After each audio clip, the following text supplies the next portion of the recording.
there was so much involved with this story. It's absolutely incredible and very hard to break apart when you start looking at it. It's very deep, very quickly. The man's name was Spencer McLeod. And tonight we have with us his mother, Robin Farnsworth, who we're going to have up for an interview right now. Let's give her a big round of applause.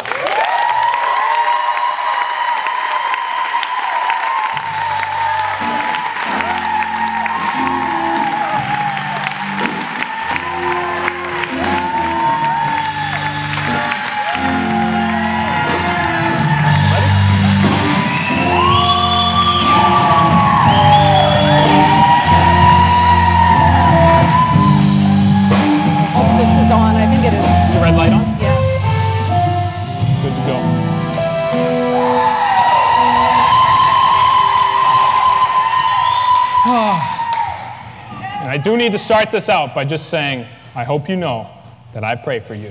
I'm sure that makes you feel better. Thanks. Anyways, so that night, the night that Spencer was murdered, well, Robin here is an ER nurse, just in case anybody didn't know that. So the night that Spencer was murdered, Robin was working in the ER. And they brought Spencer in there, and she was there. And so why don't we just start there? Why don't you tell us what happened? How'd you find out that your son had been murdered, and how'd that go down? Okay, so I worked the night shift in the ER, and that night was a busy night. It was January, it was flu season.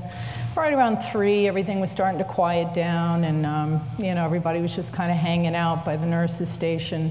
And all of a sudden, we got a call on the radio saying that we had 2 stabbing victims coming in, 2 young men. They never give names, and you know, even ages are sort of approximate. So we knew we were getting 2 young men from Yarmouth. They said one of them, at first they said, was a priority 1, which means that injuries are really severe. And then they quickly upgraded him to what they called a code 99, which means you have no vital signs. And then the other young man was coming in with serious injuries too. So we got the trauma room ready, and when they run a trauma, it's very systematic. They have 2 nurses, left and right, and then a scribe nurse, and I was assigned to be the scribe nurse, and the scribe nurse sort of stands away from the patient, and my job is to sort of fill out there's a huge flow sheet, and the doctors and the nurses sort of call out the injuries and what they're seeing and what's going on and medicine and everything, and your job is to write it all down. So they brought in this young man into the room, and I couldn't see his face from where I was because they had him intubated, and they were sort of over his head with what they call an ambu bag, and brought him in very quickly, rescue did, and everyone, you know, was working very, very hard on him, but it was pretty easy to see from the get-go that it was nothing was going to happen, because he had a large stab wound over the left side of his chest, and it was obvious to see that he really had very little blood left in his body. Not much you could do. He had a little bit of electrical activity in his heart still, but he was pronounced dead after about 15 minutes. And so when they pronounced him, they took his wallet out of his jeans, and I was sort of looking over the shoulder of a nurse, and the guy, they call him a patient liaison. He's responsible for informing families. And as I'm looking, they open his wallet, I see the name Spencer McLeod on I think it was a bank card. And you know, my first thought, I mean, it's an unusual name. So I could just feel something rising up in me, getting angry, and I said, what's this guy doing with my son's bank card? And then they started pulling more things out of his wallet with his name on it, and I just, you know, I could feel something very strange inside of myself just kind of rising up, and I said, what's this guy doing with my son's wallet? And as soon as I said that, I knew I felt this voice inside of me saying, you need to turn around and look. And I could feel my legs kind of giving out from under me. And as I walked to the stretcher, it was probably only about 3 or 4 feet, but in my memory it seemed like a mile. You know, it was a very long walk to the side of the stretcher, and I didn't even need to see his face, because when they took the blood pressure cuff off of him, it revealed this tattoo that his friend Jermaine had given him when they were around 14, 15. It was a very unique tattoo. It was pretty awful. And we laughed about it a lot. And so as soon as I saw the tattoo, I said, that's my son. And that was where everything just, you know, it's impossible to describe that feeling. Right. Yeah. Obviously, right then, I'm sure you don't even know what to think, whatever. But over the next couple hours, maybe days, I would think that you had a little bit of time to kind of step back and go, my son's dead. What does this mean now? How am I going to get through this? What were your thoughts when you got to a point like that, where you were able to? I think, you know, there's definitely something to the being in shock. I think we're really only able to take off small parts of big things when it's that traumatic.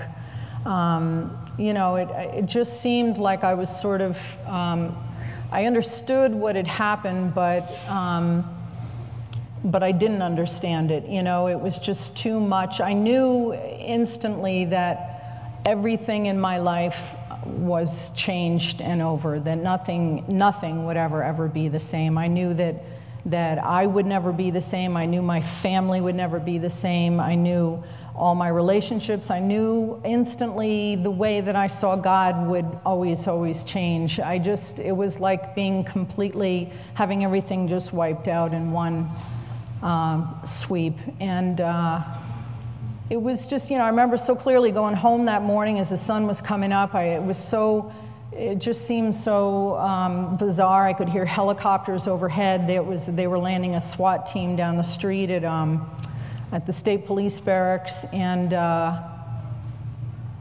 you know, the whole thing just had, there was nothing to understand. The only thing I really understood right from the beginning was that God was there. I knew that. I knew that God was there. I never ever once thought, where were you, or you missed something, or you turned your back, or I understood that he was there and he was a part of it, but understanding that made me even more confused. Right, questioning. Like, yeah. I know you're there, but yeah. Where? His friend Jermaine that you mentioned, gave him the tattoo. Yeah. In very many ways was the instigator for the things that happened that night. He was not the one attacking Spencer in any way, but his actions earlier in the night caused the people to come to the house that caused that to happen.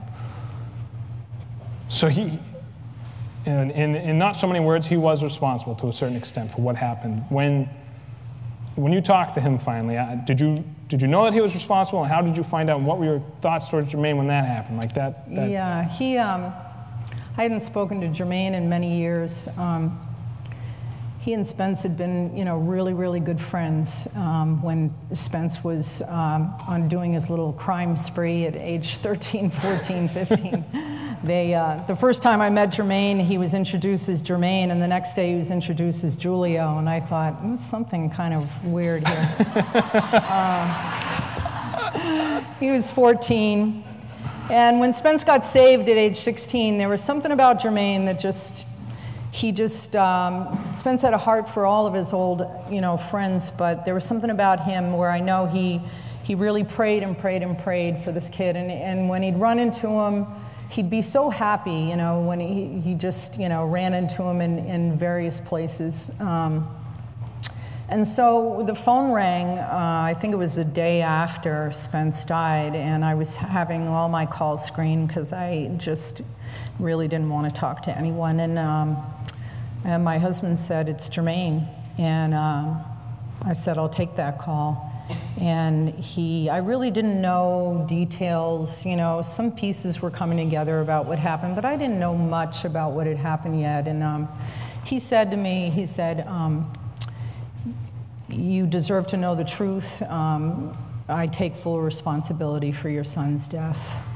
And when he said that, my heart just really broke for him. And there was something about his voice, you know, I really felt God just kind of like nudging me, like you need to really pay attention here. You know, there's something here that's very critical. You've got to wake up for this, you know. And he said, it's all over for me. And I understood, as numb as I was then and everything that was going on, I understood that he was considering taking his life. And I just said, Jermaine, you know, because Spence had told him about his love for Jesus over and over again. He'd even dragged him to church once. I said, Jermaine, I forgive you, but it's time for you to really understand the bigger forgiveness here and to do what Spence has wanted you to do all this time. And we talked for a while, and at the end of the conversation, he promised he would come to the funeral, and he would be straight and sober. And then I think the next day we decided to make him one of the pallbearers, and he was very excited about that. I think he called me pretty much every day up until that point. And but yeah, Jermaine was, you know, Spencer's heart, you know, was so much for him, and so for him to call and for him to take that accountability and that responsibility, to me was, you know, that's what being a man is all about, you know. So I was impressed with that. Spencer is, in many ways, a very complicated person, I would say. I mean, that's the only way that I can think to describe him. Mm-hmm. He had really, like you said, he had his crime spree through his 13, 14 tattoo, whatever. Yeah. But when he was 16 or 17, he had really gotten saved, given his life to Jesus. His life changed. He had a wicked heart for people. I remember that. Yeah. But when he was murdered, he wasn't coming to church at that time. Right. Any insight into Spence's life? Yeah. What was going on there? He was a complicated person. He was always very deep, just a real thinker. And he had a dramatic change when he got saved at age 16. He had been a very angry kid from, say, age 12 up through 16. And it was really one of the most amazing things to see how God just really almost apprehended him and wrestled him down and immediately lifted all that anger and everything off of him. I mean, he visibly changed. And he had such tenderness and such grace with people and such humility, but he fought a lot of battles in his mind, and that was something that was very difficult to watch as his mother. And if you knew him well as a friend or as pastor, you knew that he just went through a lot of mental struggles, and probably the thing that he felt the strongest was that he wanted to be fruitful for God. You know, he really prayed. He really, to him, it was all about bringing souls into the kingdom. That was his heart's desire. And when he didn't see that, he took that on himself and really blamed himself for that. And so he walked away despondent. And you know, he loved his pastor, he loved everyone here, but he had a real revelation of God's holiness, and he felt somehow unworthy, which we know is crazy. I mean, none of us are worthy here. You know, it's by his grace. By his grace. But his heart was always turned to Jesus, and there was a slow kind of coming around, and I felt really right before he died, I felt there was something about him where he was coming around in a lot of ways, and just sort of his heart was really turning, you know, again back to where he needed to be.